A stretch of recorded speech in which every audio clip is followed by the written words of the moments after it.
d'industrie, il faut qu'on fabrique, on crée ici. Et je vous invite donc à vous unir aussi pour créer des unités. J'ai dit à beaucoup des gens qui partent commander les cure-dents, les lotus, les quoi en Chine. Il dit, mais vous n'avez pas honte d'aller payer ça là-bas. Payez les machines, venez fabriquer ici. Mais ils sont en train de faire, ils ont presque fini. Et donc ceux qui partent payer les écrous, les pions, les trucs des motos là, comment on appelle, pièces détachées. Mais payez les machines, venez fabriquer ici. On en a, non? Il y a des techniciens qui sont en train d'être formés actuellement dans certains lycées techniques à manipuler ce genre de machines-là. Et donc, on doit pouvoir créer sur place. On ne peut pas continuer à aller payer à l'extérieur. Même le ministre de l'Agriculture, il n'est pas là. Je l'ai dit l'année passée, on a passé le marché d'un certain nombre d'articles le matériel agricole qu'on a remis. Mais j'ai dit 2026, quand on va remettre la quasi-totalité là, ça doit être fabriqué au Burkina. Et on est sur ça. Donc, lui, il travaille avec le ministre de l'Enseignement technique pour qu'il puisse sortir les jeunes talents des écoles et fabriquer.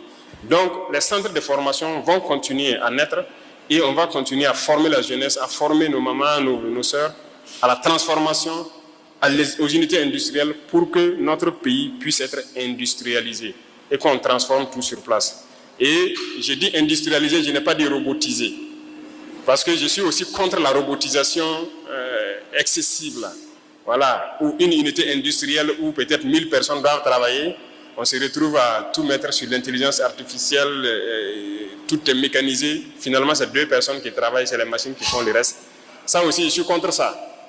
Donc, on va faire en sorte que nous soyons au beau milieu, où la jeunesse est employée et la richesse est bien redistribuée un peu partout. Donc, nous sommes sur ce chemin. Donc, les questions de centres de formation, je pense qu'on a bien pris ça en compte. Les barrages, comme vous l'avez dit, c'est pour accompagner l'agriculture. On est très bien conscients. Vous avez vu les barrages qu'on a commencé à curer un peu partout.